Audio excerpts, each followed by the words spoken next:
Pretty much most religions have the concept of a sacred space and create a sacred space. It may be in a particular building, or it may just be in your own space. In Wicca in particular, we take our sacred space with us. We will create it in nature, if we're doing circle work or any workings in nature, or we will create it in our own bedrooms or corner of a room.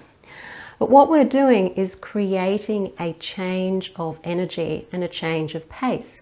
But what does a sacred space actually feel like? That's what we're going to talk about in this video. But before I dive into that, hi, I'm Sandra from mysterywitchschool.com. If you're new to the channel and you want to know more about Wicca and witchcraft, hit the subscribe button and the notification bell so that you don't miss any videos. And if you are interested in learning Wicca more formally, do take a look at the Mystery Witch School 101 Academy.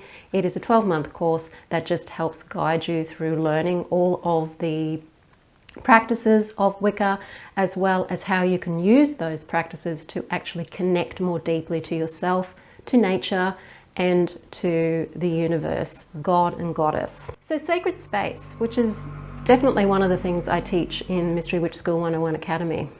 It is that transition between the mundane and being connected to yourself, to the universe, and to the gods or spirits or whatever you're working with, or whoever you're working with. There is a change of feeling when you walk into a sacred space or you create a sacred space. In Wicca, we do that through doing a typical traditional Wiccan circle, and we also do it using other energy techniques as well, because we don't have to do circle work every time we want to sit down and do a daily practice, for example, or even every time we want to do spell work. Circles are great for creating that sacred space and great for raising energy, but they're not necessarily something we do every day. But we can still create that sacred space every day through various different practices. But what does it feel like? And we talk about it a lot. We talk about it all the time, you know, creating a sacred space, do a circle, you're doing a Sabbath or working with the lunar rites. But what does it actually feel like to be in a sacred space that either someone else has created or you've created yourself? So in my experience, there are three main things that I notice in the sacred space. The first one is a change in temperature. As soon as the circle goes up, or even just a circle of light that's projected around me, or any other type of sacred circle, the temperature just raises. It feels warmer. So if it's cold, so say it's Yule and it's in winter, it feels warmer in the circle. And it's not necessarily because there's lanterns or anything around or that may be creating more heat. A lot of the time I'm just using little tea light candles in the four quarters and a candle on the altar. That's not generating a whole lot of heat. It still raises the temperature. It feels cozy for that, and it makes it also a lot easier to concentrate and to work in the space when it is warmer in that space. Even when I'm doing a daily practice and I'm working in a more of an energetic circle that I've projected around me more through my own visualization and mental work, still the temperature goes up. So it's a great way to get warm. If you are feeling cold, just create a sacred space around you.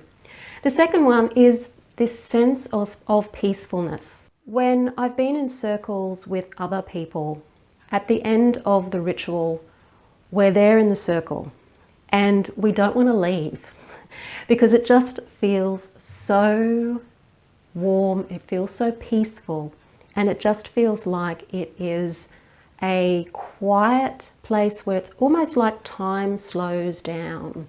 There's something very alluring about it and very attractive about it and magnetic about it that we don't want to leave. That's something that you'll probably notice even from your own individual circle work, or particularly when you've worked in a circle with other people.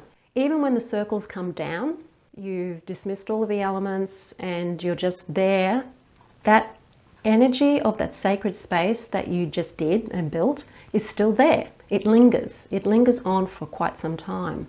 And the more that you do a ritual in the one space, in the same space, the more that energy builds and the more that energy stays there and the longer it stays there for.